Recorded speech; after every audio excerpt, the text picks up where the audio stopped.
You guys, Coach Ryan here with Jiu Jitsu Strength. In this video, you're gonna learn how to do a bear sit. Now, this is part of our mobility program. So what we're gonna be doing here is working to increase capsular space. We're working on hip abduction. We're gonna be performing PAILs, rails, and passive range liftoffs. So let's look at the positions for starters. One, I'm gonna be against the wall. I want my butt as close to the wall as I can tolerate. My back vertical against the wall, head connected. My leg position, I wanna take the legs and set up my ankle in line with my knee, ankle in line with knee. So I don't want my feet in. It's gonna change the stretch. And if I go too far out, you're gonna start to change the stretch and feel a lot more hamstring.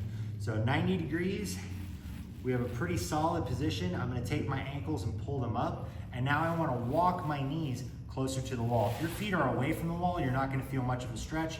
As you start to walk the knees in toward the wall, that's where the magic starts to happen.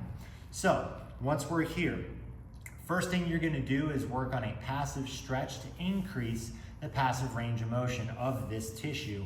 Now, the way we do this is we're gonna take our elbows and place them into our thighs, just above the knee, and we're gonna take our hand and grip onto the tibia.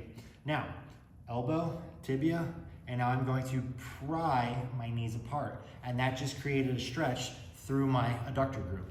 Now, you're gonna sit here and hold. Typically what we would recommend is up to 2 minutes of a passive stretch if we're gonna really start to remodel this tissue. So let's say that time is expired and you've done a passive stretch, breathing, trying to relax long and slow. So it's a long inhale, slow exhale. On the exhale, you're trying to push deeper and tease out more range of motion, okay? Once you've hit your time limit of 1 to 2 minutes and you've got as much range of motion out as you can, now it's time to start performing PAILs, or progressive angular isometric loading. That means that the side of the tissue that's lengthening, it's getting progressively longer. What I'm gonna do is a strong isometric contraction. So this is a bear sit. I want you to think of my legs as a bear trap. For PAILs, I'm gonna try to close the bear trap, okay? So we're gonna use our elbows or our arms as a frame. So I'm gonna frame into my thigh, frame against my shin, and now I'm gonna hold that position. I'm gonna ramp up an isometric contraction, trying to close my legs against my immovable arms. And as you see, the arms should not move. So if you're doing this, you're doing the exercise wrong. If I'm here and I'm fighting hard from a scale of 0% to 100%, strength training, I'm gonna be working at 80% and greater. If I'm working on rehab stuff, I need to be at a lower range, maybe 10 to 40%, depending on where you're at in the rehab process. So I'm gonna give you an 80% effort, build it up, build it up, build it up, 80%, and you fight like hell at 80%. This is a max effort deadlift. We're not wasting our time here. 8 seconds, 7, 6, 5, 4, 3, 2, 1. Relax, breathe, push open. Don't you dare back out of this position. Once you get this new range, you've bypassed the stretch reflex, your nervous system is just giving you more range. The last thing you should do is back away and now reset because it sucks a little bit. Don't be weak, be brave. Push it open, hold. Now we do a rails. I'm gonna work the opposite side of the joint now that I've acquired this new range. So I'm going to actively try to pull my knees away from my arms. They're not gonna go. If it's truly a rails effort, your legs should not leave your hands. If they do, reconnect your hands.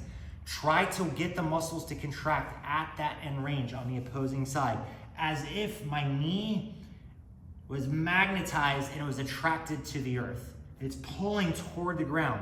As I capture this new range, I solidify it by locking my arms in. Now we're gonna do it again.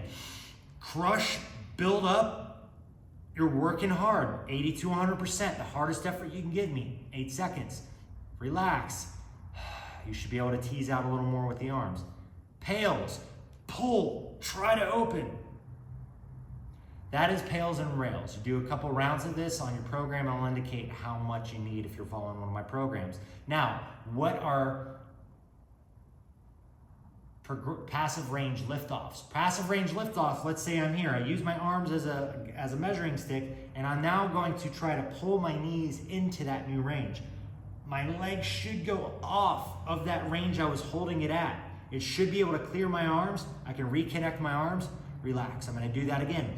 Pull my knees off my arms. I should get a little bit of range. This is starting to work on teaching the nervous system how to control end range or passive ranges of motion.